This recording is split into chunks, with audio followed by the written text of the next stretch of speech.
So if I were to title what I'm about to say, the title would be, Thank You, Lord Balfour, we'll take it from here. And this is the key message.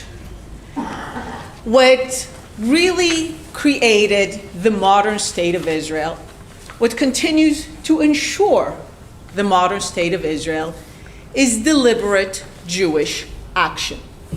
Specifically, deliberate Zionist action. We can discuss the background. Everything is correct. British philo-Semitism, British anti-Semitism, British war interests. All of these things are correct. But the factor that made the difference was deliberate Jewish action. Without Chaim Weizmann, without the spirit of Zionism, inaugurated specifically 20 years before the Balfour Declaration, we would have still looked at British philo-Semitism, British anti-Semitism, British war interests, but no declaration. Because that is the factor that matters. And in many ways, what the Balfour Declaration represents is the success of the Zionist spirit. It is the first major diplomatic achievement of the Zionist movement. But it is an achievement that is due to a spirit that was inaugurated specifically in the first Zionist Congress. What is the Zionist spirit? The word has been, through deliberate effort, made so toxic. But if we remind ourselves what it really is all about, Zionism was about the fact that the Jewish people decided to be masters of their fate, to finally take action to change the course of their history, to say to the world that we might be dealt some of the worst cards in history and by a whole lot of dealers, but that does not mean that this is our future. And we are done praying for God to save us, and we are done waiting for the Messiah to come. We are going to be our own Messiahs. We are going to be the vehicles of our own redemption. This is the spirit of Zionism. The spirit of Zionism is the spirit of collective action for a purpose of self-redemption of a people, for themselves, by themselves. So the answer to why all of this happened is the Jews did it. Specifically, the Zionists did it. Every step on the way, from the first Zionist Congress all the way to the establishment of the State of Israel, every step was fragile. Nothing was guaranteed. Nothing preordained. Think of what the Balfour Declaration really says. Let's say you go to a powerful person with something you really want, and they tell you, I like the idea, I'll do my best to help. How serious is that? Would you view that as the thing that makes it happen? That's what the Balfour Declaration is. It says we like the idea, we'll do our best to help. In the background, we're making a whole lot of other commitments. But really, it's only the follow-up by the Zionists and the Jews that even made the Balfour Declaration in retrospect meaningful. I mean, as soon as Britain really got its hands on the land, it began to renege on its commitments in a process that became more and more problematic. It's only the Zionists and the Jews who made sure to come in, to establish self-rule, to make sure that these commitments entered into the international community at the time. The San Remo agreements, the League of Nations mandate, and by their following actions. The State of Israel existed in all but name and independence by 1939. And it was not thanks to British commitment. In fact, everything that happened in those years was because of Jewish and Zionist action against mounting odds, against the fact that both the British began to make it harder and harder and harder, literally closing the gates at the most critical moment for the Jewish people. Local opposition, rational, understood, but still has a responsibility. Local Arab opposition to the very idea of Jewish sovereignty in any part of the land. So everything that was achieved, everything that we have, and the lesson is through consistent, deliberate, focused Jewish action that was animated by a Zionist spirit that said, we are done entrusting our fate to others.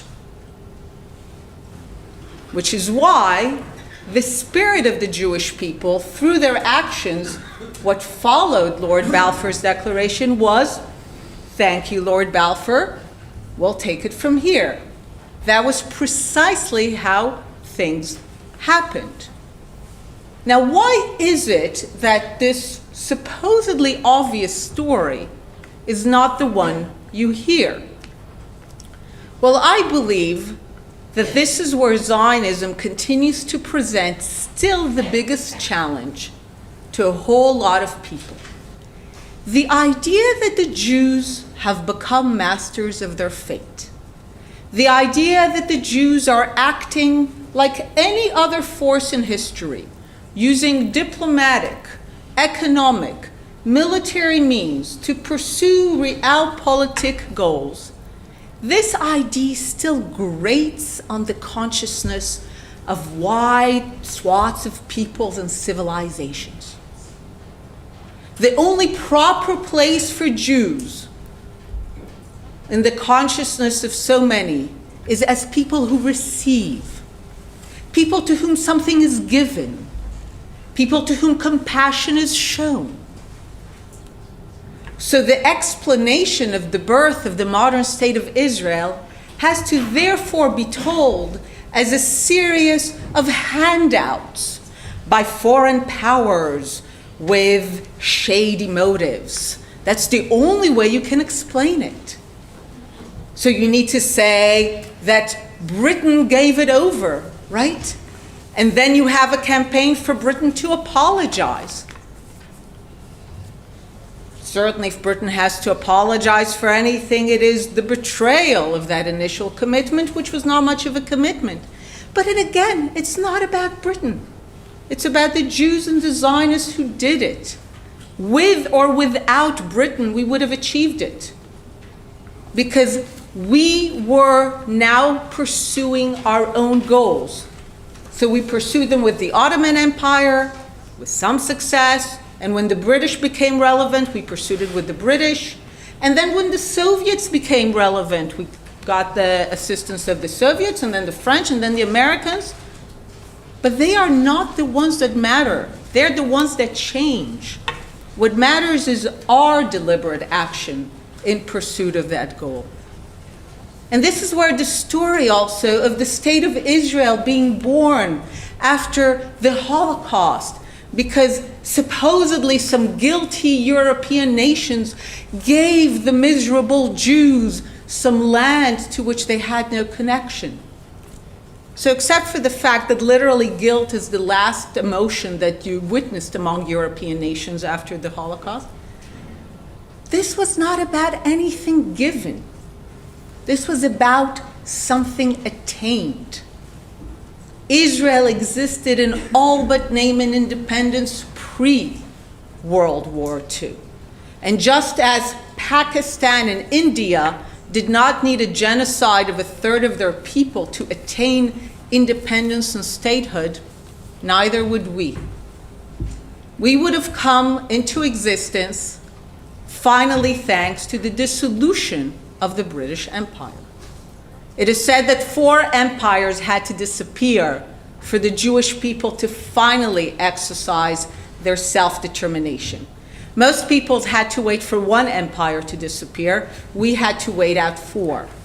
We had to wait the Austro-Hungarian Empire disappearing so that along with all its peoples, the Jewish people can finally name themselves as a people worthy of self-determination, for the Russian Empire to disappear, for us to be free of them, for the Ottoman Empire to disappear so that we could return to our land, and finally for the British Empire to disappear so that we would no longer depend on anyone to open or close our gates to our people.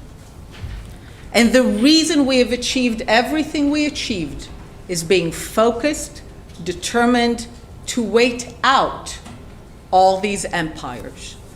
And we were so focused about what we wanted to achieve that even though at the critical moment the United Nations, the heir of the League of Nations, said to us, well, guys, we're kind of reneging on a promise of our predecessor, the League of Nations. You're not getting all of the land from the river to the sea. You're getting half of it, mostly desert. And we know you're called the Zionist movement, but no Zion for you guys. You're not getting Jerusalem. And we know you're called the Jewish people, which literally in every language except French and English is the Judean people. Juda, Yehudim, Judea. So you are the Judean people. Judea is the cradle of your civilization. But no Judea for you. Judea will be part of the Arab state. So the Zionist leadership gets an offer, a proposal, a support, non-binding, an idea that says you can have the mastery of your fate, but without any of the lands, the areas that symbolize your culture and civilization, in only half of what was promised. And in one of the most remarkable moments, the Zionist leadership says yes.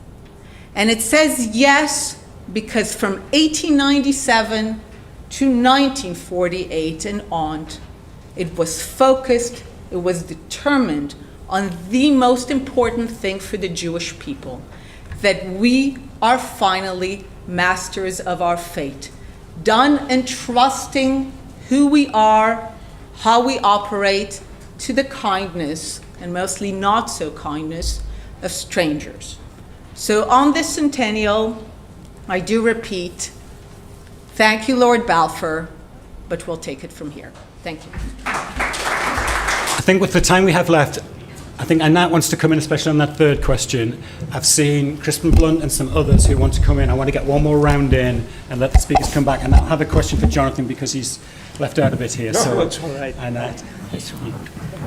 So the question here has the answer for everything. Why can't Balfour serve as a basis for 2 states, for 2 peoples today? Because Balfour has the 2 elements that are still not accepted on the other side. That the Jewish people are a people, a nation, worthy of self-determination rather than a religious group, and that they have a historical connection to the land. These are the 2 things that are still not accepted. There is a lot of confusion in the things that were said. Israel was recognized, Israel was accepted. This was never the case, because whenever there was recognition of Israel, it was always with a continued insistence on what the Arab side and the Palestinians call return, their demand for return, their claim that they have a right essentially to the state of Israel today, to put the Jews back in their proper place as a religious minority in an Arab state. So if the question's here, what more needs to be done? It's very simple. To achieve 2 states, and I would be very supportive of Britain declaring tomorrow it recognizes a state of Palestine in the West Bank and Gaza, if it did so with the clear declaration that just as it opposes Jewish claims east of the Green Line, the 1949 ceasefire line that separates the state of Israel from the West Bank, just as it denies and opposes Jewish claims east of the line in the form of settlements. It denies and opposes and rejects Arab-Palestinian claims west of the line in the form of this demand for return. As long as the Palestinians and Arabs persist in their maximalist claims, we will not be able to separate the land into a Jewish state of Israel and an Arab state of Palestine. Support for self-determination for the Jewish people in the land and support for self-determination for the Palestinians in the land has to come with the clear understanding that neither side can have it all. Broadly speaking, the Jews have understood it multiple times, from 1917 to 1937 to 1947 to 1968 to 2000 to 2008. The Jews have again and again said, yes, we have historical, legal claims. We have an emotional connection to Judea, the cradle of our civilization, and yet we are willing to forgo it in the understanding that there is another people here with an equal claim. The Arab Palestinians are yet to say yes to any proposal and agreement that says we understand that the Jews are an indigenous people here, no less than us, and indigenous people who have been exiled and come home, but indigenous. A people who have a legitimate, legal, historical, and emotional claim to the land. And therefore, they deserve something, and we deserve something. Our right is not superior and exclusive. Their right is not superior and exclusive. We are yet to hear a clear Arab-Palestinian declaration that says, we understand there will be no return west of the Green Line. We will have our state, we will realize our right to self-determination, and just as the Jews realized their right to self-determination and enacted a law of return for the Jewish people, when the state of Palestine declares independence, it will enact a law of return for the Palestinian people, but only and only into the state of Palestine in the West Bank and Gaza, and there is absolutely no claim and no right west of that line. When that happens, you will find that Balfour, and you're right, there will be peace tomorrow morning. Thanks, Anna. Thanks very much. Right, if you bear with me, we have 5 minutes left. I have 2 questions I have to take, and I'm sure they're going to be addressed mostly to Elias and Einat. And then we're going to have to wrap up because we have to move on. And the 2 heavy hitters, I have first of all Crispin Blunt, who used to be the chair of the Foreign Affairs Select Committee, and secondly I have the leader of my trade union, Len McCluskey of Unite. So we're going to take those 2 questions and then we're going to have answers, but please be brief with the questions if you can and brief with the answers. Thank you. My question is to Einat. First of all, to say how much I enjoyed the presentation, saying that thank you, Lord Balfour, we'll take it from here. Do you agree with my instinct is that Israel, equipped with an unqualified security guarantee from the United States, has the power, the responsibility, but indeed the self-interest now to deliver the rest of the undelivered part of the Balfour Declaration? Thanks. Before you answer, let's take Len. Len, your question? Well, can I first of all say how incredibly interesting this morning's session has been. I'm looking forward to the rest of the day. I think the doctor's already answered a central part of a question I was going to put to both herself and to the professor, which is, do they think that the British government should recognise the state of Palestine, like so many other nations have, without the preconditions that has just been put forward, as a way to moving to what was said this morning by Sir Simon, to bring about the second part of the declaration. And the other slight issue, I'd like to know what the doctor and the professor's view is of the whole question of the settlements, which is being described at the moment as conquest by concrete. Thank you. If we take Einat first to answer those 2 questions, and then Elias will bring you in, and if you would like to also contribute then to you as well, then we'll wrap up. Einat. If you could be brief with your I will answers, be please, because we're super running brief. out of time. Recognition of the state of Palestine without a clear position that rejects the maximalist claim through the form of return into the state of Israel does nothing to further peace. It actually only pushes it away by actually kindling the hope and the idea that Israel can be rolled back, that the idea of Jewish sovereignty will not stand. So just as to your question on the settlements, I fully support the international community saying we recognize Jewish self-determination within the Green Line. But despite the historical connection between the Jews and Judea, we say it has to stop in the Green Line, and there cannot be a Jewish right to the territory of the West Bank. There has to be an equally forceful, powerful statement that says we recognize the Palestinian right to self-determination in the West Bank and Gaza, but we completely deny and reject any Arab-Palestinian maximalist claim west of the line. If you don't do these two elements, you have not contributed to a true goal of doing it as equals.